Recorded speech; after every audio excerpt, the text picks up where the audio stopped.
Gracias por continuar con nosotros. Bueno, y tenemos en escena a César Dargan. Bienvenido, César. Gracias por darnos el lujo de tenerte en este escenario. Muy buenos días y qué placer estar en esta voz matutina. Teníamos un tiempecito porque se lograra y finalmente. Así es, bueno, cuando uno tiene desgracia se cae de espalda y uno se rompe. Fíjate bien. Sus afectos nunca caen en desgracia en mi corazón. Mira, César, aprendí contigo hace ya algunos años el texto, el contexto, la importancia de la ley de...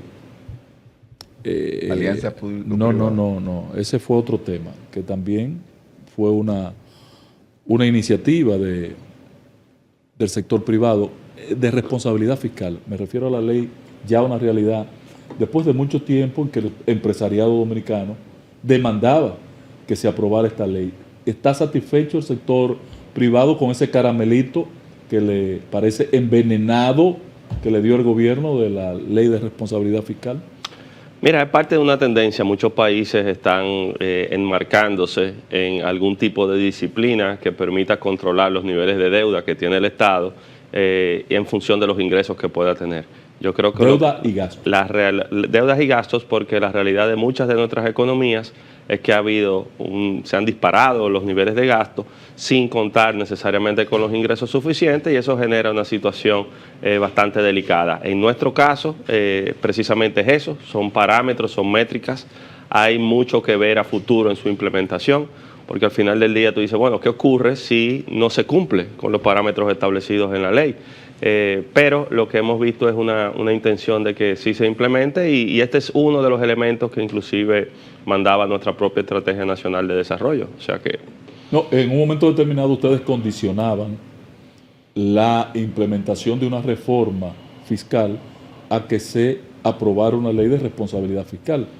Hoy, ante la realidad de una reforma fiscal que ya está en escena, ¿le satisface lo acordado, el contenido de la ley?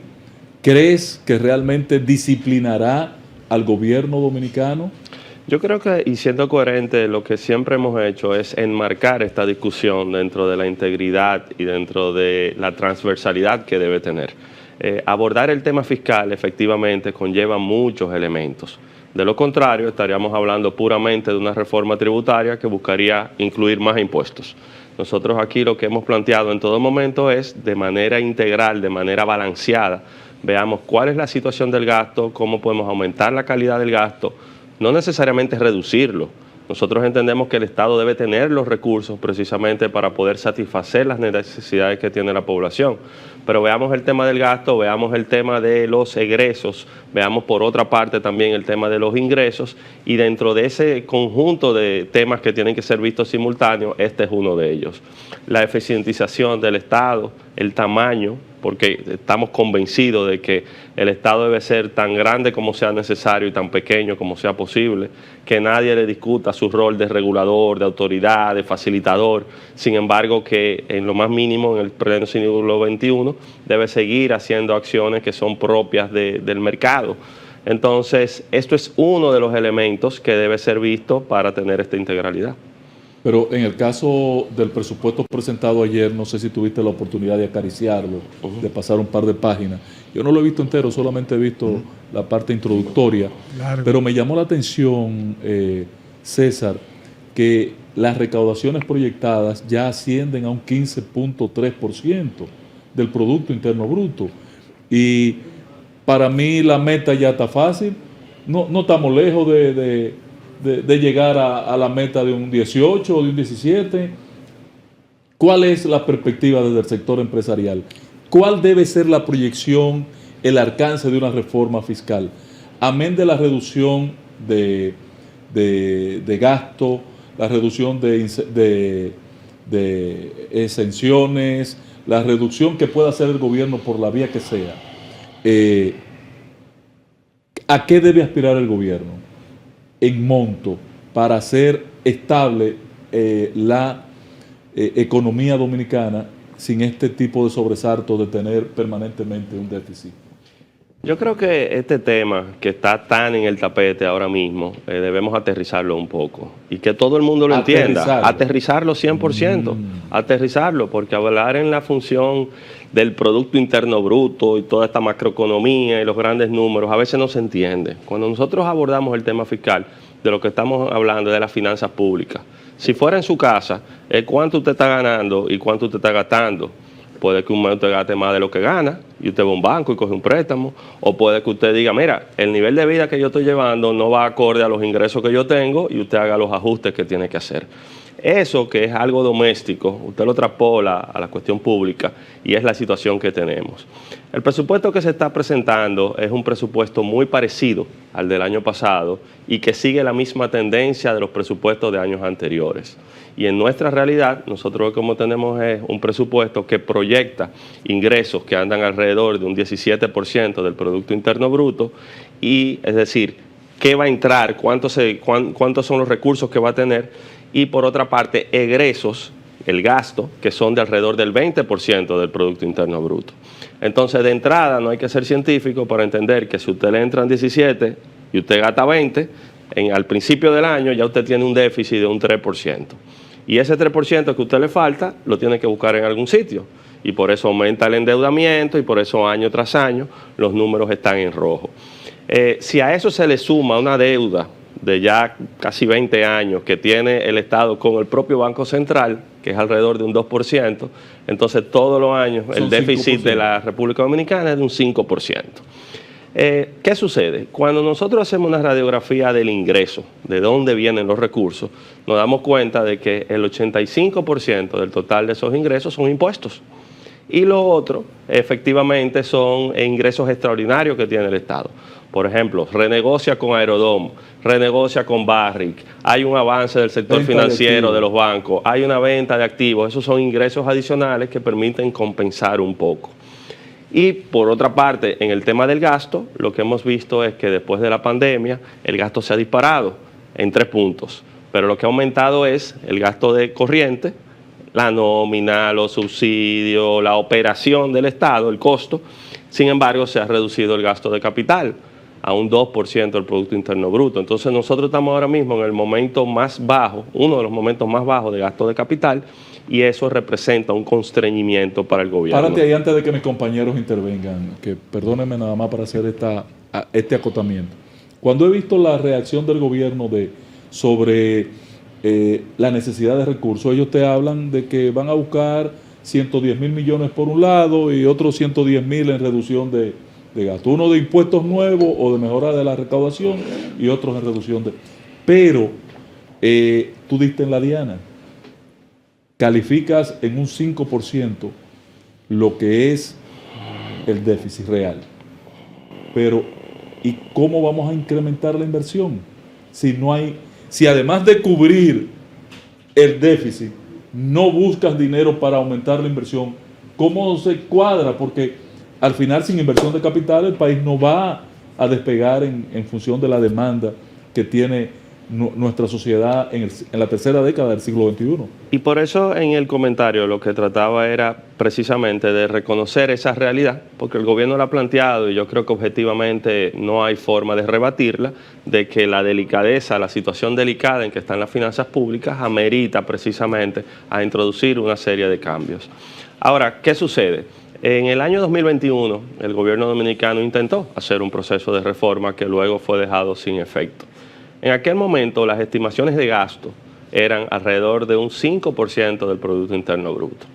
Ahora, eso es una monstruosidad de reforma. Ningún país ha hecho una reforma que traiga consigo el equivalente al 5% del Producto Interno Bruto. Las conversaciones avanzaron, se presentó algo alrededor del 3.5% y luego al final se estaba por encima del 2% del PIB. Ahora se estaría hablando de una reforma y todo esto es especulación porque tendríamos que esperar que se presente formalmente algo. Pero se estaría hablando de una reforma entre 1.5 y 1.7% del PIB en ingresos y en adición los ajustes que pueda haber y los ahorros a través de eficientización. ¿Qué sucede? Esto es tan delicado que el 85% del total de los ingresos del Estado se están yendo en 5 partidas. Educación, subsidios, intereses de la deuda, salud y el sector eléctrico. Esas 5 partidas se llevan el 85% de todo el dinero que le entra al Estado. Y luego el 15% restante para todos los otros compromisos y la operación de los ministerios, de los ayuntamientos, de todas las otras instituciones. Incluyendo el capital. Con esa concentración, correcto, con esa concentración del uso de los recursos, las limitantes son muchas. Ahora bien, podemos hacer también una radiografía, como mencioné hace un momentito, de esos gastos, cuáles pueden ser eficientizados y cuáles pueden ser inclusive ir disminuyendo en el tiempo. Yo revisé hace poco unos documentos del CONEP del año 2004. Vayámonos a ese momento en nuestra historia. Era la transición entre el presidente Mejía y el presidente Fernández, la quiebra de los bancos, un escenario internacional complejo. Y en aquel momento el CONEP de entonces hacía unos planteamientos de los problemas que le preocupaban, estructurales. ¿Cuáles eran? Sector eléctrico, déficit cosificado. Lo mismo de hoy. Exactamente lo mismo. ¿Cuál es la diferencia? Los montos. En aquel momento era un escándalo que el sector eléctrico tuviera pérdidas de 200 millones de dólares. Hoy estamos por los 1.500, 2.000 millones de dólares. El déficit ha aumentado. Entonces, por eso hay que sopesar con bastante cuidado. Hay que abordarlo con la cabeza muy fría. Hay que entender que no se están haciendo ajustes ni parches de momento, sino que lo que estamos es sentando la base del país del futuro que todos queremos construir. Y en ese escenario es que estamos en la mejor disposición de participar en el diálogo. Ojalá, César, que haya ese espíritu de confraternidad que tú más o menos has esbozado. Y lo digo porque es un equilibrio muy delicado, o sea, la gente habla de una reforma para obtener más ingresos, y esos ingresos poderlo dedicar a un gasto que, como muy bien tú has dicho, es pequeño. Pero si tú aumentas el gasto, entonces tú también disminuyes, y lo que hace es caer en deuda al mismo tiempo, porque si tú aumentas los gastos, pero ¿verdad?, no es suficiente. Ese es un equilibrio que sería interesante ver cómo ustedes lo pueden llevar y cómo puede el país llevar a eso. He oído, como tú muy bien has planteado, que la reforma ya no es sino de 1.5, algo así más o menos, que arrojará una suma más o menos manejable. El problema está cómo se va a repartir. Otro tema que quería oír tu opinión era el caso de los subsidios y de las... subsidios e incentivos. Y los incentivos. No tengo que abundarte cómo nacieron y el periodo para el cual nacieron, ¿verdad? Sino ver si yo no soy tan partidario de que se eliminen los incentivos, sino que los incentivos se examinen a ver en qué medida han dado resultados. Lo que han dado resultados, usted puede más o menos buscar la manera de mantenerlo. Otros que ya han madurado las empresas lo suficiente para poderlo retirar y entonces poderlo reorientar hacia otro lugar en que pudiera hacerse. Ese es el espíritu más o menos de colaboración que hay también por parte del gobierno, no por parte del sector privado. Como dije, todo este análisis o estos comentarios son sobre la base de especulación, sobre la base de una realidad que tenemos por delante. Sin embargo, hay hechos ciertos. El propio presidente de la República se ha referido a este tema y ha adelantado que sería presentado en algún momento cuando él lo considere prudente. Don Juaco, el nivel de desarrollo que tiene la República Dominicana en el año 2024 en gran parte se debe, no única y exclusivamente, pero en gran parte a una serie de reformas estructurales que ocurrieron en la década de los 90. Es decir, hace más de 30 años que se sentaron las bases del modelo que actualmente tiene la República Dominicana. En el año 1990, por ejemplo, la ley de zonas francas. En el año 1992, el Código Laboral, el Código Tributario y así sucesivamente, ley de telecomunicaciones, ley de inversión extranjera. Ese marco normativo es el que ha permitido construir o desarrollar la República Dominicana a lo que hemos llegado hoy. Muchas de estas leyes se enfocaron en lo que se entendía eran sectores estratégicos de nuestra economía, en los cuales había oportunidad de desarrollo, y con ese desarrollo y poder competir en mercados internacionales, generar empleo y al final del día prosperidad en nuestro país, que es lo que todos queremos. Ahora bien, efectivamente, en el tiempo, algunas de estas cosas o ya cumplieron su rol o deben ser ponderadas su adaptación, su modificación, pero lo que no podemos desconocer es que en gran parte a donde estamos al día de hoy ha sido por eso.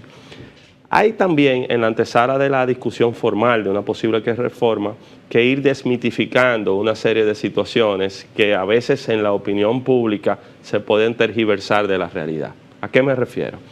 Todos estos incentivos y exenciones y subsidios se concentran y se calculan dentro de lo que el gobierno llama el gasto tributario. El gasto tributario, es decir, los ingresos que el gobierno deja de percibir, porque esos impuestos no lo pagan porque hay algún régimen especial, en el presupuesto del año pasado rondaban el 4.6% del Producto Interno Bruto.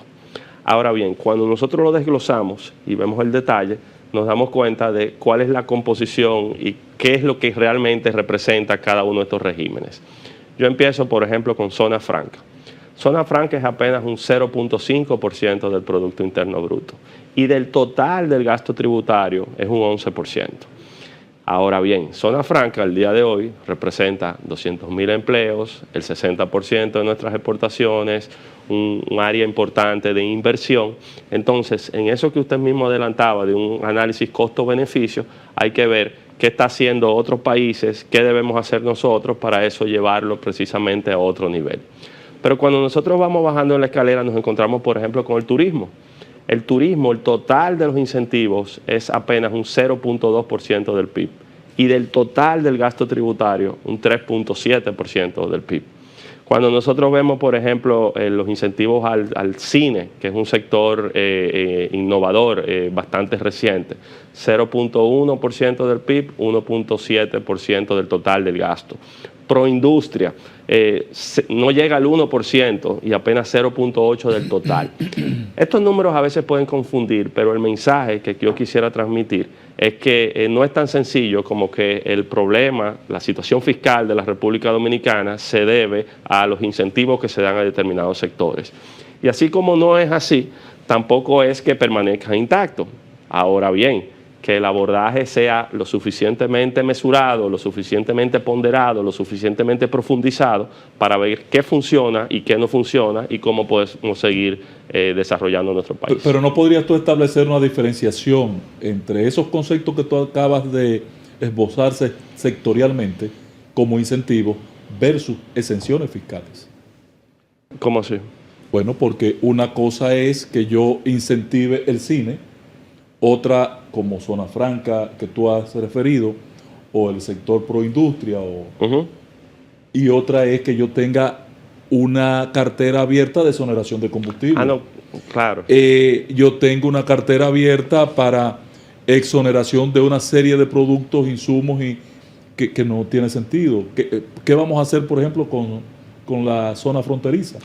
Yo les digo algo, y en estos días hemos profundizado bastante en el tema.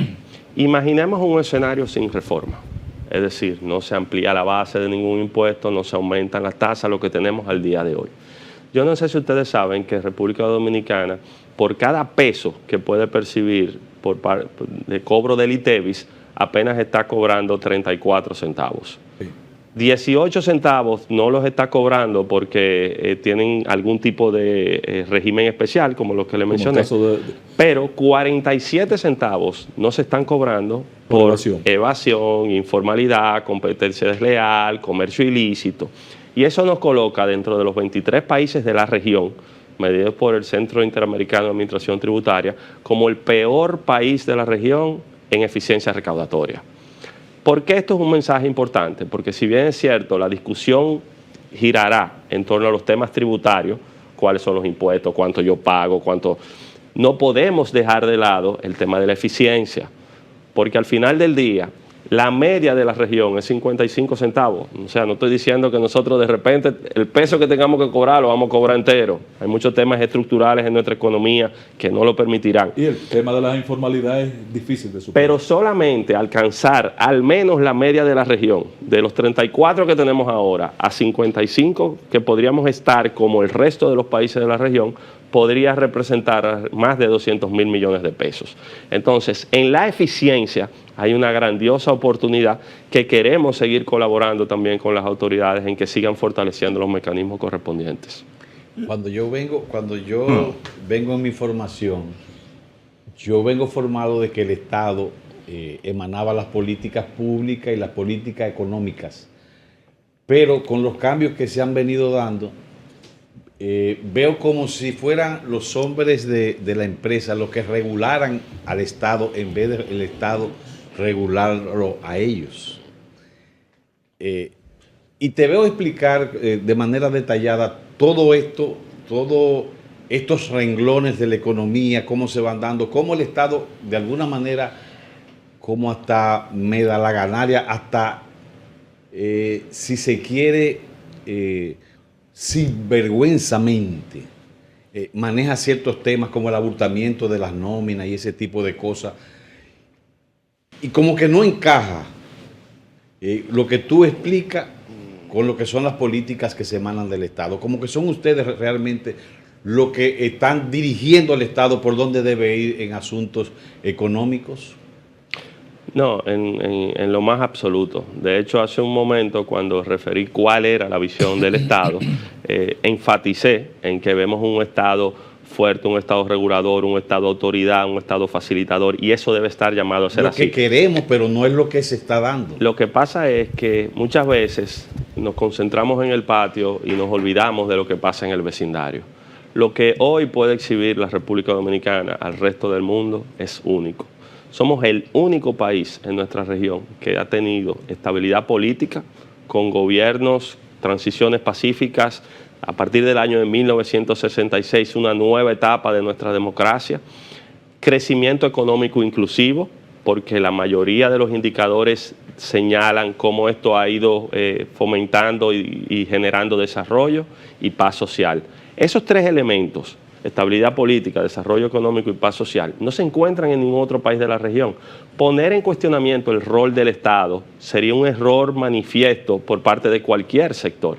Lo que necesitamos es un Estado eficiente, un Estado transparente, un Estado articulador, un Estado concertador, pero al final del día que se respete como autoridad y que él también se sujete a la ley y respete los derechos fundamentales de los individuos. Y en ese escenario están todas las condiciones para poder seguir avanzando. Pero yo entiendo que precisamente en eso es que ustedes como empresarios le ponen la cintura al Estado en vez del Estado ponérsela a ustedes como No es tan fácil, quizá yo lo explico de una forma en que parece más bonito de lo que es, porque con el gobierno dominicano nosotros tenemos una relación de mucho respeto, de un diálogo bastante fluido, sin embargo, no siempre estamos de acuerdo. Tenemos diferencias profundas, pero hasta tener diferencias es uno de los atributos que te permite vivir en una democracia. Entonces, no es que todo es como dice tal o cual sector.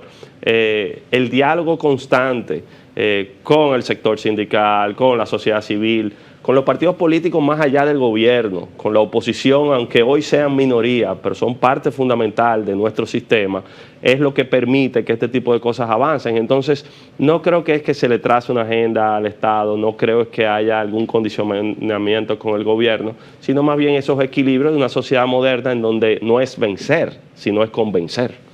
En este escenario nosotros aprendemos todos los días con Joaquín. ¿Tú ibas a preguntar? Sí. César, cuando explicaba el gasto fiscal, prácticamente desarmaba la idea de que ahí pudiéramos tener una oportunidad de equilibrar la economía. Lo que entendí es insignificante en términos de porcentaje, pero en algún momento hemos escuchado que la República Dominicana tiene alrededor de una evasión de un 60% del impuesto sobre la renta y de un 40% del ITEVI. Creo que coincide por lo menos la parte del ITEVI con el 47% que acabas de mencionar.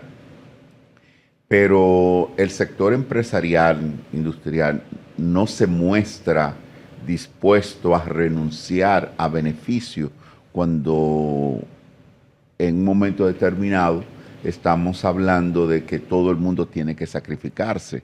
Y la percepción que tiene el ciudadano común, incluyéndome a mí, es que el sector empresarial en la República Dominicana es grosero en la manera en que defiende y busca su beneficio.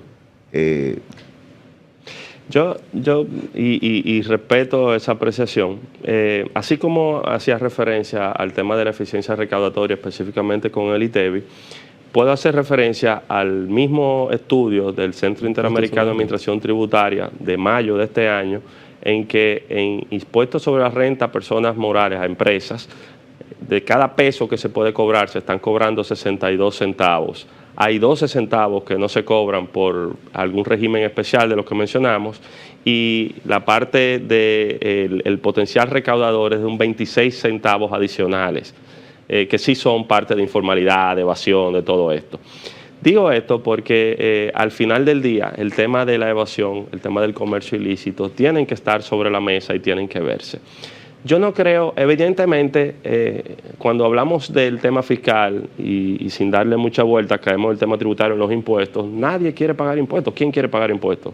Hagamos una encuesta. ¿Quién quiere voluntariamente que le cobren? Nadie quiere que le cobren. Sin embargo, se llega a un nivel de conciencia en el cual se entiende que ese sistema, del cual yo decía tantas cosas bonitas hace un momentito, tiene un costo. Y que ese costo tiene que venir precisamente de los que generan la riqueza. Nosotros, yo creo que hay una voluntad por parte del sector privado de ser parte de la conversación.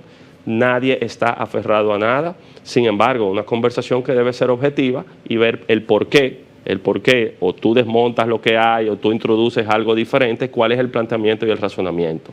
Nosotros no queremos caer en los errores que han caído en otros países de nuestra propia región. Colombia, por ejemplo. Colombia ha disparado el déficit. Eso que para nosotros es un escándalo de un 5%, Colombia es mucho mayor, con la salvedad de que han introducido ya 7 u 8 reformas en los últimos años y no han sido suficientes. ¿Qué inestabilidad política esto ha generado en muchos otros países? Nosotros estamos lejos de eso, y por eso entendemos que en condiciones de estabilidad y de paz como las que hay, podemos hablar objetivamente y a todas estas cosas ver qué funciona y qué no funciona.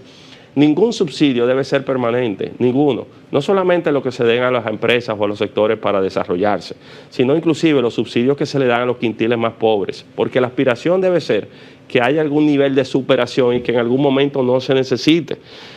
Nosotros entendemos y coincidimos de que los quintiles más pobres de nuestra sociedad no pueden verse cargados con esta reforma. Eso implica que si hay que aumentar subsidios, que hay que proveer ayudas adicionales, se focalicen en quienes lo necesitan. Lo que no hay razón de ser es para que sean amplios, una llave abierta, y personas que no necesitan subsidios los estén recibiendo. Nosotros hemos sido un país que es reconocido globalmente por cómo enfrentó la pandemia. Uno de los éxitos de la pandemia es que de manera oportuna se introdujeron programas de asistencia social que surtieron su efecto. Recordemos que en el verano del año 2020 casi 1 millón de dominicanos habían estado suspendidos de sus trabajos. Fase 1 y fase 2. Fase 1, fase 2, que empezaron con un gobierno, atravesaron una transición y siguieron con otro gobierno, pero tuvieron fecha de inicio y fecha de fin. Imagínense que todavía al día de hoy nosotros tuviésemos un fase, eso fuese una hemorragia sin control. En Estados Unidos, que a veces nos comparamos, tuvieron bastantes problemas cuando hicieron programas de subsidio que luego tuvieron un efecto contrario y la gente no quería ir a trabajar. Entonces yo creo que lo que hay es una voluntad de colaboración en el ámbito del respeto, de un planteamiento serio de cómo hacer las cosas, y que entre todos juntos podamos seguir avanzando. Con la sapiencia, escúchame, los hombres de empresa, el desborde migratorio que hay en República Dominicana. Pero antes de entrar ahí, espérame un momentico, déjamelo ahí. César, nosotros hemos aprendido aquí con Joaco el tema de la necesidad de, en ese escenario que tú has descrito, pensar más que en una reforma, en un pacto nacional. Y yo he comprado la versión de don Joaco porque el tema de la estrategia nacional ha fracasado. Va a llegar el 2030 y las metas no se han logrado, ni se implementó cabalmente la ley. ¿qué tanto sentido tiene desde la óptica empresarial del cual tú eres hoy el ejecutivo para esta visión de don Joaquín Ricardo de que se piense más en un pacto social, pero no tenemos Agripino para un pacto, no tenemos Consejo Económico y Social para un pacto? ¿Quién manillaría este proceso? Yo también coincido con don Joaco y he tenido la oportunidad de conversarlo con él, porque esto no es tan sencillo como verlo por pedazos. Tenemos que integrar la conversación con tantos temas estructurales importantes en nuestro país. La Estrategia Nacional de Desarrollo que visualizó el país al 2030, en su momento tendrá que ser evaluada y efectivamente en muchas de las metas establecidas a lo mejor no llegaremos a su cumplimiento. Yo creo que, y a lo mejor, si soy yo que en este momento planteo una revisión de la Estrategia Nacional de Desarrollo, se podría ver como un escape para rehuir a los otros temas que ya están en la agenda. Por eso no mezclemos los temas. Ahora, de manera objetiva, yo creo que una de las fallas que ha tenido la implementación de la estrategia ha sido de que ha sido estática. Y un documento de esta dimensión, una visión de un país con los cambios que ocurren, debe ser revisado constantemente y las métricas de las mismas adaptadas a la realidad. En este tema que estamos hablando ahora mismo, del tema fiscal, la única métrica concreta que se estableció fue un aumento de la presión tributaria en el tiempo. Y se estableció como una línea base en aquel momento, un 14%, que iba a ir creciendo gradualmente. Ahora estaríamos en un 21, 22%. Hasta llegar a 21. Y eso nos llevaría a cerca de un 25%, que era la meta de los países de la OCDE, visualizada desde el año 2012. Pero ¿cuál ha sido la realidad? Nosotros todavía, en el año 2024, tenemos una presión tributaria de un 14%. Inclusive los países con los que nos comparamos en aquel momento han aumentado su presión tributaria, todavía es mayor, son países con un nivel de desarrollo muy por encima. Ahora, ¿cuántos factores han incidido en nuestro modelo de desarrollo en estos últimos años? ¿Quién dimensionó en el año 2012 los efectos de una pandemia como la que tuvimos? ¿Quién dimensionó los cambios geopolíticos que han venido ocurriendo? Y eso en gran parte ha incidido. Entonces, yo creo que visualizar ese país del futuro, recientemente el gobierno ha planteado una meta de duplicar el tamaño de nuestra economía al año 2036. Eso es posible, eso no es inalcanzable, pero eso conlleva un trabajo profundo de articulación con todos los sectores de nuestra sociedad de cara a metas específicas. ¿Y sin mediadores sociales no tienes tu preocupación sobre ese tema? Yo recuerdo, a nosotros nos correspondió en las elecciones del 2020, en la suspensión de las elecciones, jugar un rol con otros actores sociales, de la iglesia, la sociedad civil, los sindicatos. Y en aquel momento algunos de los líderes políticos rehuían ir a los foros a los que estaban siendo convocados. Y hubo alguien que con mucha sapiencia dijo, mira, cuando hay voluntad de diálogo hasta abajo de una mata con 2 sillas, tú puedes lograrlo. Sí. Y yo creo que lo que tenemos que seguir es generando esa voluntad de diálogo. El problema es que Agripino desapareció y el CES que iba a sustituir a Agripino también ha desaparecido. Sí, hay un CES bastante debilitado. Mi pregunta es, en ese sentido, ustedes siempre están haciendo diálogo y eso es importante para el crecimiento de una sociedad.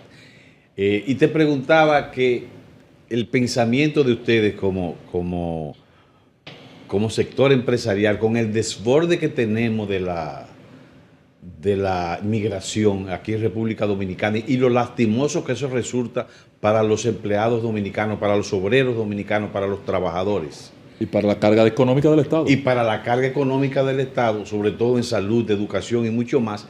Y sobre todo una migración que no paga impuestos.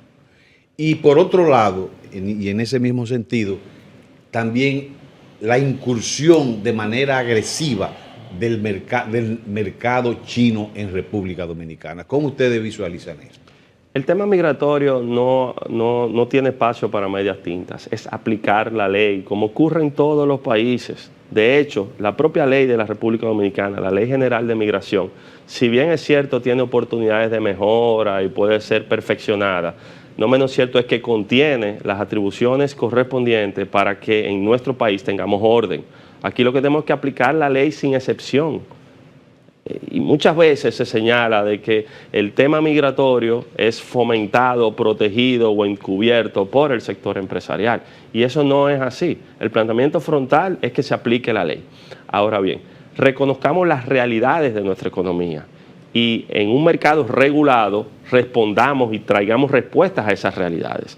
Hay sectores de esta economía que tienen un peso importante de mano de obra extranjera, porque la mano de obra local ya ha emigrado a otros sectores y no hay recursos con que hacerlo. Eso no implica de que sea un desborde abierto de inmigración ilegal, no. Tú puedes tener migrantes legales, regulados, dando respuesta a esas demandas que tiene en nuestra economía. Tan reciente como esta semana, uno de los rubros de nuestro sector agropecuario, el banano, que genera un desarrollo importante de toda la línea noroeste y una región de nuestro país, hablaba de cómo era la composición de su mano de obra. Que necesitan 250.000 haitianos, dicen ellos.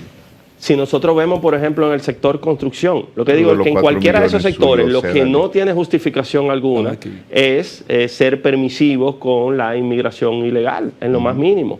Y esa realidad nuestra hay que reconocerla y todos tenemos que seguir abogando porque se aplique la ley en todo su peso. Finalmente, el impacto del negocio chino en República Dominicana para ustedes como empresarios. Definitivamente, todo lo que genere algún tipo de competencia desleal es rechazado. ¿A qué me refiero? Hemos visto un aumento considerable de comercios, importaciones de mercados asiáticos que están generando competencia desleal en nuestra economía. Esto porque en su país de origen muchas veces cuentan o con subsidios o con apoyos o con dumping que permiten incorporarse en el mercado local a unos precios muy inferiores y en adición muchas veces en incumplimiento de la normativa y de las leyes de la propia República Dominicana. Y con gran evasión. Por eso quizás a algunos le tiemble el pulso, pero yo quiero ser lo suficientemente responsable de señalarlo, porque en la medida que las autoridades puedan con mayor intensidad poder dar seguimiento a esta situación, sancionar a los que tengan que sancionar. Ahí han salido a relucir algunos temas, por ejemplo, de las limitaciones que tiene la autoridad al momento de enfrentar con algunos de estos casos, en lo que su facultad es quizás poner una multa o un cierre temporal, y quizás deberíamos abogar a futuro por reformas que tengan sanciones más drásticas y que sirvan de ejemplo para que esto no siga ocurriendo. ¿Cuál es el llamado al gobierno como regulador en este caso?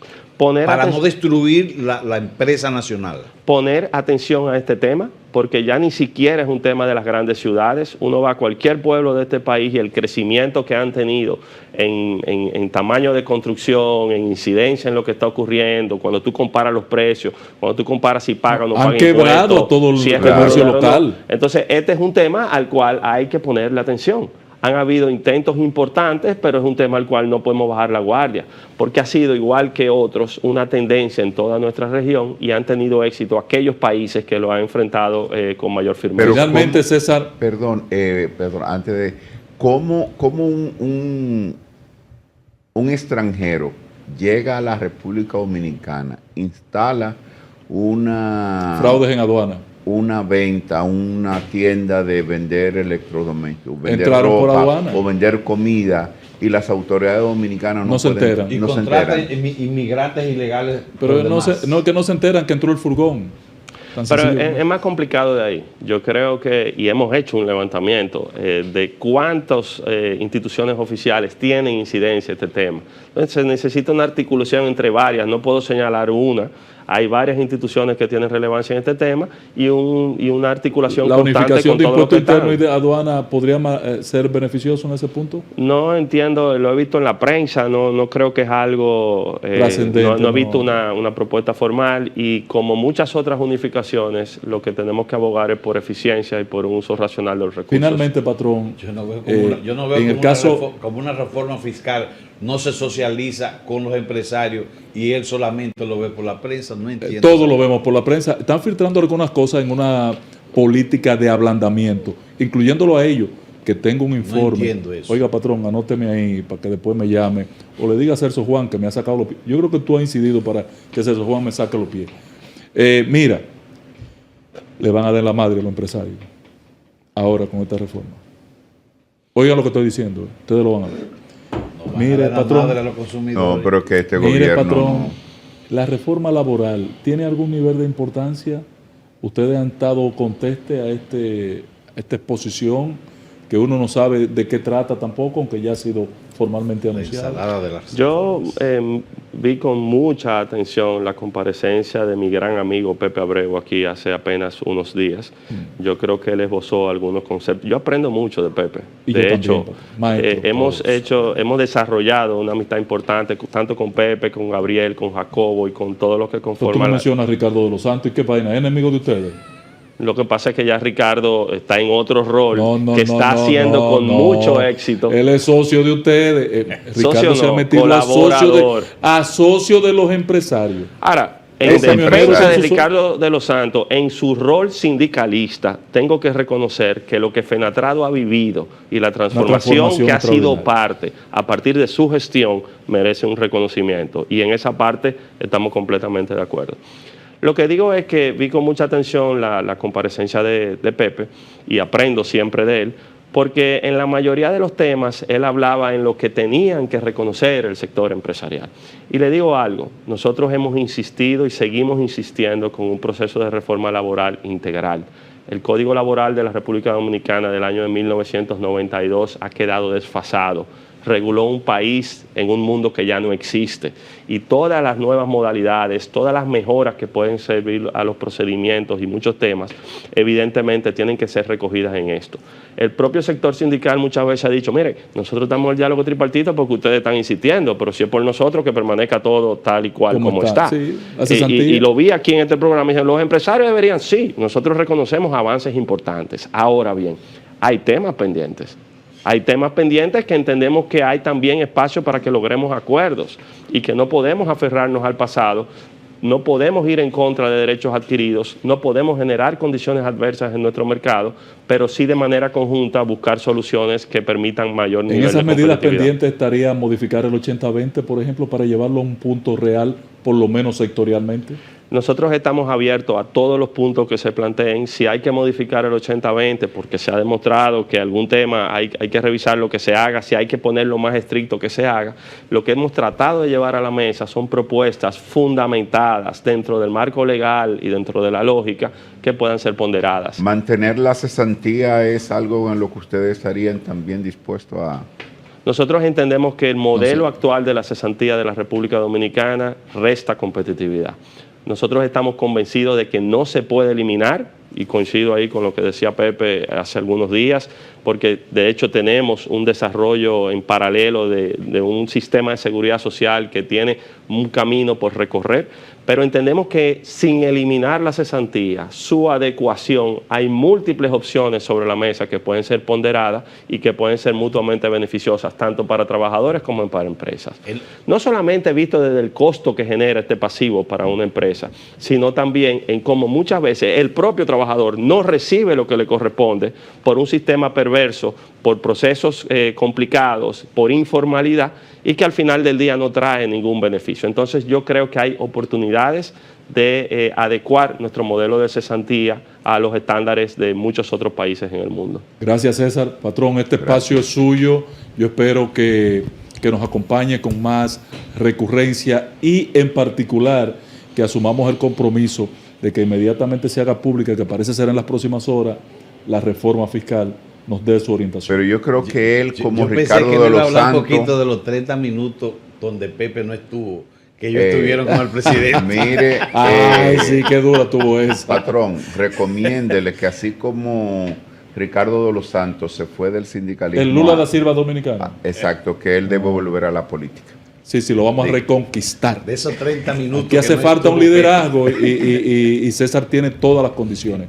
Todas las condiciones. Piénselo, César, piénselo. Vamos a hacer un partidito Piénselo. nosotros, César. Todo a su tiempo. Eclesiastés. Gracias, César. César Dargán. Él es el vicepresidente ejecutivo del empresariado dominicano. La verdad que un talentosísimo joven con una trayectoria impecable que yo me siento orgulloso de haber estado en sus fans. Por desde poco hace me mucho convence, por poco me convence. tiempo. Gracias, César. Este espacio es suyo. Patrón. Gracias a ustedes y el mayor de los éxitos. Vamos a la pausa, regresamos de inmediato.